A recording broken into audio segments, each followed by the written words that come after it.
اعوذ باللہ من الشیطان الرجیم بسم اللہ الرحمن الرحیم۔ امید ہے کہ آپ سب لوگ اللہ تعالیٰ کے فضل و کرم کے ساتھ خیریت سے ہوں گے۔ اللہ تعالیٰ آپ سب کو اپنی حفظ و ایمان میں رکھے، صحت اور ایمان والی زندگی عطا فرمائے۔ میں کئی وعدے آپ لوگوں سے کرتا ہوں کہ میں اس ٹاپک پہ بات کروں گا، لیکن کچھ لوگ اور ٹاپکس دے دیتے ہیں تو پھر میں ان کو پریارٹی دیتا ہوں۔ تو جیسے پچھلے دنوں چند لوگوں نے ایک ٹاپک دیا، میں نے بھی وعدہ کیا تھا کہ دعا کرنے کا طریقہ۔ تو میں کچھ کیٹیگری کے لوگ آپ کے سامنے رکھتا ہوں کہ دعا وہ لوگ کیسے کرتے ہیں۔ کچھ لوگ ایسے ہیں جو نماز تو پڑھتے ہیں، بڑے شوق اور ذوق کے ساتھ نماز پڑھتے ہیں، عزت و انکساری کے ساتھ نماز پڑھتے ہیں، لیکن دعا نہیں کرتے۔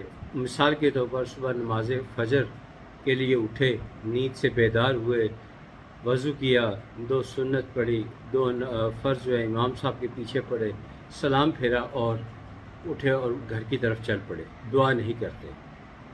کچھ لوگ ہیں جو نماز پڑھتے ہیں لیکن دعا کا جب وقت آتا ہے تو وہ پتہ نہیں کیا پڑھتے ہیں، مجھے نہیں سمجھ آتی، ایسے ہاتھ اٹھاتے ایسے بس پتہ نہیں کیا پڑھتے، اس میں تو کلمہ بھی نہیں پڑھا جاتا، تو دعا کیا کرتے ہوں گے۔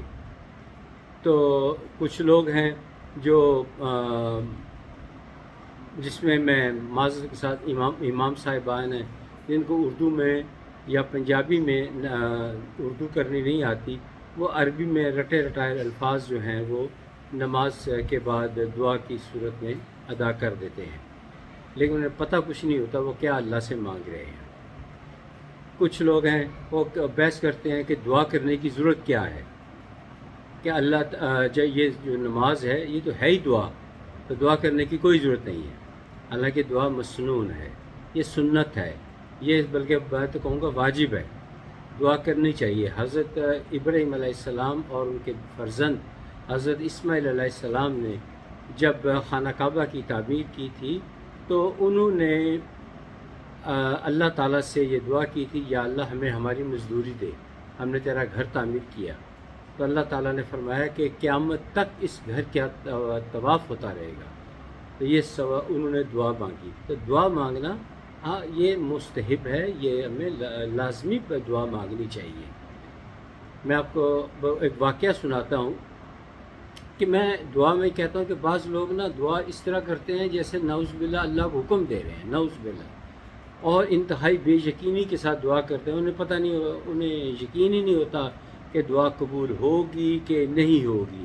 وہ کہتے ہیں چلو فرض ادا کرتے ہیں، دعا کر دیتے ہیں، یعنی غفلت بھری دعا کرتے ہیں، جس کے پہ میں سخت خلاف ہوں اور بار بار اس موضوع میں بات کرتا ہوں کہ دعا کریں تو یقین کے ساتھ کریں۔ اللہ تعالیٰ غفلت سے بھری دعاؤں کو قبول نہیں کرتے۔ تو میں آپ لوگوں سے عرض کرتا چلوں کہ جب میں اسکول میں پڑھتا تھا تو اس وقت، اب تو اسلامیات بولتے ہیں، اس وقت دینیات بولتے تھے، تو ہمارے دینیات کے ٹیچر انہوں نے ایک واقعہ سنایا یہ یقین کے ساتھ دعا کرنے کے بارے میں۔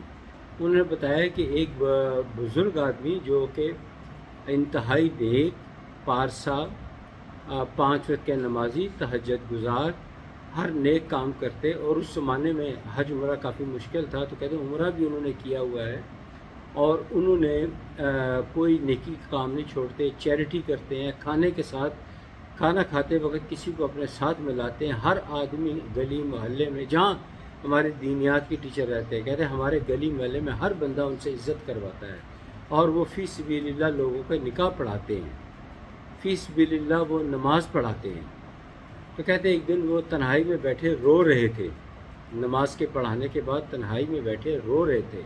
وہ کبھی لوٹتے، کبھی سجدے میں جاتے، کبھی اٹھتے اور روتے، اور ان کی بارش مبارک جو تھی وہ داڑھی سے بارش مبارک آنسوں سے تر ہو گئی۔ تو وہ جو تھے کچھ سمجھ نہیں آ رہی تھی۔ ایک آدمی جو تھا وہ اس کی دکان، چونکہ اس وقت مساجد بہت بڑی نہیں ہوتی تھی، چھوٹی مساجد ہوتی تھی، چھوٹی مسجد جہاں وہ دعا کر رہے تھے، رونے کی آوازیں باہر آ رہی تھیں، تو وہ مسجد کے باہر ایک چنے بیچنے والا تھا، وہ اندر آیا جس نے کبھی نماز نہیں پڑھی تھی، وہ آیا اور آ کے پوچھنے لگا مولوی صاحب کیا بات ہے، آپ کیوں رو رہے ہیں؟ میرا دل دہل رہا ہے۔ تو وہ مولوی صاحب جو بہت پریشان تھے، انہوں نے پریشانی بتائی۔ شاید مجھے اب یقین نہیں ہے، یہ بہت پرانی بات ہے، یہ 70s کی بات ہے۔ انہوں نے بتایا کہ شاید کہ میرا پوتا بڑا سخت بیمار ہے، تو اس کو ہاسپٹل لے کے گئے ہیں، تو بڑی آس امید کے بعد اللہ تعالیٰ نے دعاؤں کے بعد پوتا عطا کیا ہے، اور وہ شدید بیمار ہے، اس کی جان کا خطرہ ہے، تو میں اس کے لیے دعا کر رہا ہوں۔ شاید یہی بات تھی یا کوئی اور بات ہوگی، بہرحال اس بات صحت کی تھی۔ تو وہ جو آدمی چنے بیچنے والا تھا کہتا بس اتنی سی بات ہے، تو کہتا وہ اسی وقت گیا، دوڑتا ہوا گیا، اس نے وضو کیا۔ سن لیں، وہ لا علم جو اتنا دین پرست نہیں تھا، اس نے وضو کیا، آیا، اس نے اللہ تعالیٰ کے آگے دعا کی کہ یا اللہ ان کے پوتے کو صحت عطا فرما دے۔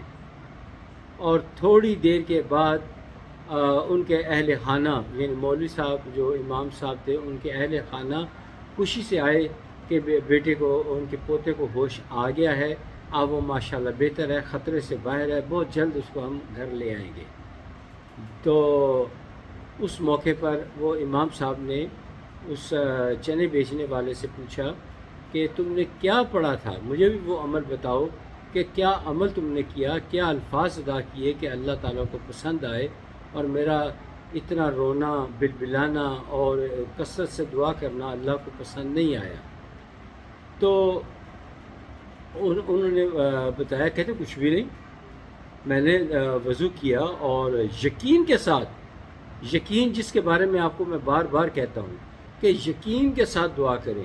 اس نے کہتا میں نے یقین کے ساتھ دعا کی کہ یا اللہ مولوی صاحب بیمار ہیں، ان کے بچے کو صحت عطا فرمانا، یا اللہ ان کے بچے کو صحت عطا فرمانا، ان کا رونا مجھ سے دیکھا نہیں جاتا۔ ہم لوگوں کو دیکھتے ہیں، لوگ ان کے پیچھے نماز پڑھتے ہیں، یہ دین کی خدمت کرتے ہیں، یہ آج پریشان ہیں، یہ ان کو آج آپ سے کام پڑ گیا ہے، ان کا کام کر دیں۔ میں نے یہ الفاظ ادا کیے ہیں اور کرتے ہی اطلاع آ گئی ہے۔ یہ یقین کی بات ہے، تو یقین کے ساتھ دعائیں کیا کرے، بے یقینی کے ساتھ دعا نہ کیا کرے۔ اللہ تعالیٰ، میں بار بار کہتا ہوں، اللہ تعالیٰ غفلت سے بھری دعائیں قبول نہیں کرتے۔ اور بعض لوگوں کو تو دیکھا، جیسے کہ میں نے پہلے بتایا کہ وہ اللہ تعالیٰ کے آگے دعا یوں کرتے ہیں جیسے حکم دیتے ہیں، جبکہ طریقہ کار یہ ہے کہ سب سے پہلے عجز و انکساری کے ساتھ ہاتھ اٹھائیں۔ اللہ تعالیٰ آنکھیں کھلی رکھیں، آنکھیں بند نہیں کریں، آنکھیں کھلی رکھیں، اور انتہائی عجز و انکساری کے ساتھ اللہ تعالیٰ کی حمد و ثنا کریں۔ یا اللہ تو رحیم ہے، تو کریم ہے، میں تسلیم کرتا ہوں تو قادر مطلق ہے، تو ہر چیز پہ قادر ہے، تو جو چاہے کر سکتا ہے۔ اس کے بعد نبی پاک صلی اللہ علیہ وآلہ وسلم کے بارے میں فرمائیں، میں گواہی دیتا ہوں کہ وہ اللہ تعالیٰ، یعنی آپ کے وہ آخری نبی اور مرسل ہیں۔ اور شروع میں درود پاک پڑھنا ہے۔ یہ باتیں بعد میں کہہ کے آپ اپنی عرضی جو بھی عرضیات ہیں، جتنی طویل دعا ہیں وہ کریں، دعا کریں اور اللہ تعالیٰ کے آگے عرضی پیش کر دیں، اور اس کے بعد درود پاک اور کہیں یا اللہ مجھے یقین ہے کہ آپ میری دعا قبول فرمائیں گے، دنیا میں بھی اس کا مجھے اجر ملے گا، آخر میں بھی ملے گا۔ کیا یقین کے ساتھ دعا کیے، یقین کے ساتھ دعا کریں تو وہ دعا قبول ہوگی انشاءاللہ تعالی۔ تو میری یہ سارا ویلاگ بنانے کا مقصد یہ تھا کہ دعا کو یقین کے ساتھ کریں، بے یقینی کے ساتھ نہ کریں۔ بے یقینی سے کی ہوئی دعائیں قبول نہیں ہوتی۔ امید ہے کہ آپ کو میری یہ ویڈیو بہت پسند آئی ہوگی اور آپ اس پر عمل کریں گے، اور آپ دوسروں کو یہ میری ویڈیو شیئر کریں گے۔ آپ سے آخر میں گزارش ہے کہ پلیز آپ میری ویڈیو کو لائک، سبسکرائب اور بیل آئیکن ضرور دبایا کریں۔ یہ نہیں کر سکتے تو ویڈیو شیئر کریں، شیئر نہیں کر سکتے تو زبانی لوگوں کو یہ میری باتیں بتائیں۔ یہ ثواب کا کام ہے، یہ کار ثواب میں حصہ ڈالے۔ میرا ویلاگ ایسا نہیں ہوتا کہ جس کا ٹائٹل بڑا تھرلنگ قسم کا ہو کہ جناب یہ ہو گیا اور اندر کچھ بھی نہیں ہوتا۔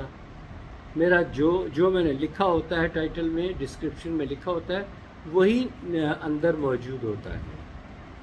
کوئی دھوکے بازی نہیں ہوتی۔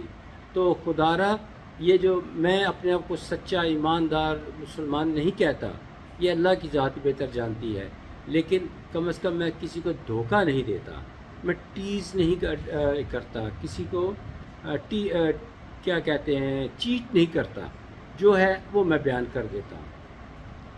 تو آپ سچے بندے کا ساتھ دیں۔ آپ یہ جو گانے اور ڈانس اور جن چیزوں کو لائک کرتے ہیں وہ آپ کے روزے قیامت کام نہیں آئیں گی، یہ چیزیں آپ کے کام آئیں گی۔ خدا را ان چیزوں پر عمل کریں، اس کو شیئر کریں۔ شیئر کرنے سے ہو سکتا ہے کہ آپ روزے قیامت کسی ایک نیکی کے لیے ترس رہے ہوں اور یہی نیکی آپ کے کام آ جائے۔ تو آپ لوگوں سے گزارش ہے کہ پلیز میری ان ویڈیوز کو لائک، سبسکرائب اور بیل گھنٹی دبائیں آل والی، تاکہ جیسی ویڈیو اپلوڈ ہو اور فوراً آپ کو نوٹیفیکیشن ملے۔ بھلے اب جب ٹائم ملے آپ اس کو دیکھیں اور تسلی سے دیکھیں اور دوسروں کو شیئر ضرور کریں، اور جو لوگ شیئر کر رہے ہیں میں ان کا بے حد مشکور ہوں۔ اللہ تعالیٰ آپ سب کو اپنے زمان میں رکھے، صحت اور ایمان والی زندگی عطا فرمائے، ہنستا کھیلتا رکھے، خاتمہ بالایمان فرمائے، روز قیامت بغیر کسی حساب کتاب کے بخش دے۔ آمین ثم آمین۔ اگلی ویڈیو تک اجازت دیجیے۔ خدا حافظ۔ السلام علیکم ورحمۃ اللہ وبرکاتہ۔